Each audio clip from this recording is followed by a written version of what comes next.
is interested in keeping them.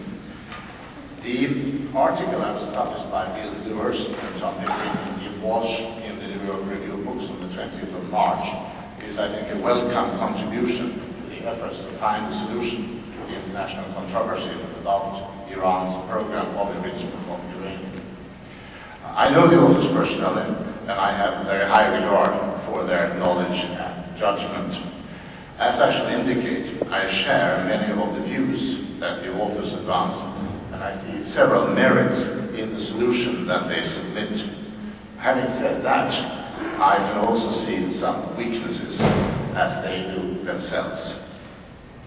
There are many issues that are contentious between Iran and the US and various other states.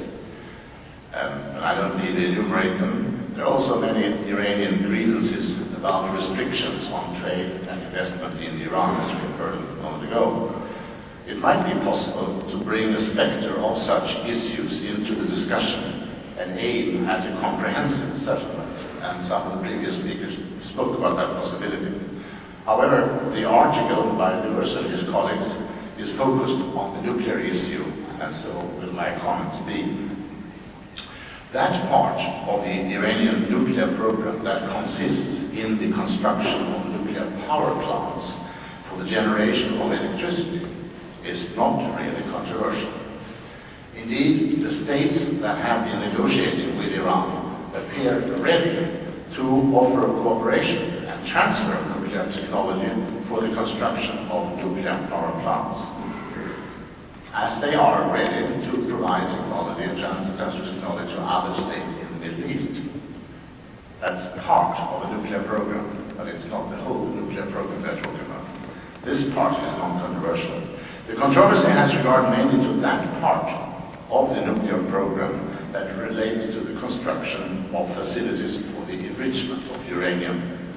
Another part of the program raising concern is the construction of a research reactor using heavy water.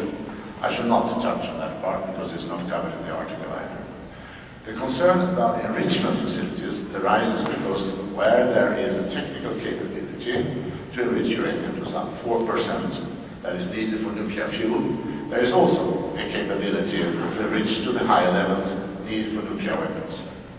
Although the Iranian government has consistently declared that the intention is exclusively to enrich to the lower level, these statements are doubted by several governments, and Iran is, as you know, urged to suspend the enrichment program. Iran, in my view, is right in maintaining that under the Non-Proliferation Treaty, all non-nuclear weapon states parties have retained the right and freedom to build enriched facilities for the enrichment of uranium and reprocessing fuel for non-weapons purposes. However, this is important, relatively few states, beyond those that have nuclear weapons, have in fact made use of this freedom and developed enrichment facilities and capability. Many states, for instance my own country, Sweden, Finland, Switzerland, and Mexico, have found it more economic to import the enriched uranium they need to fuel their power reactors. There is a well-operating international world market for enriched uranium. A small number of non-nuclear weapon states, parties to the NPT, have developed enrichment capability, for instance, Argentina, Brazil, and Japan. From statements by Iran, one could sometimes get the impression that as the NPT recognizes a right to enrich uranium for peaceful purposes, there is a duty to exercise this right. This is obviously not so. South Korea, that has currently 20 power reactors, is among the non-nuclear weapon states that buy the enriched uranium it needs on the world market.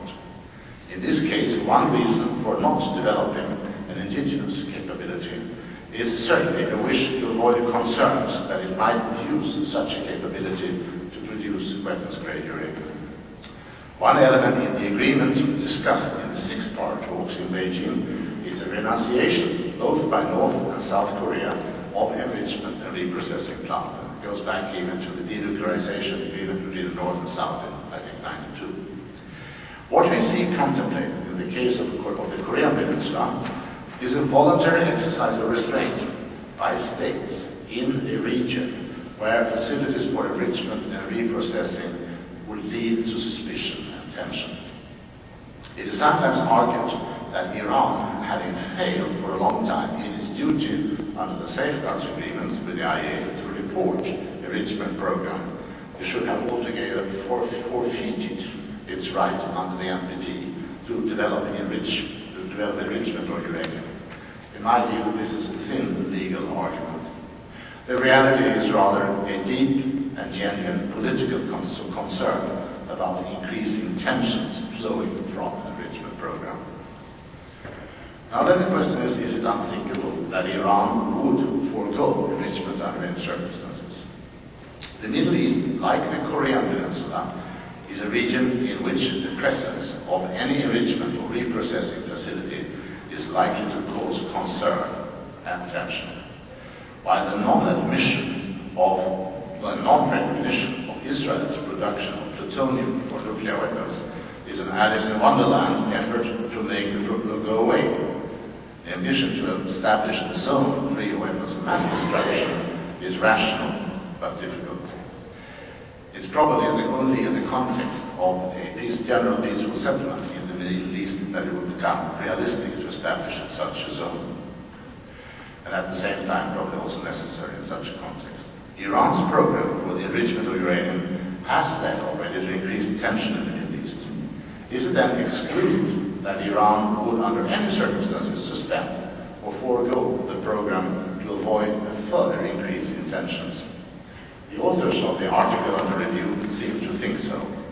I'm not fully convinced that it's unattainable. It certainly would be desirable, in my view, that they suspend the program.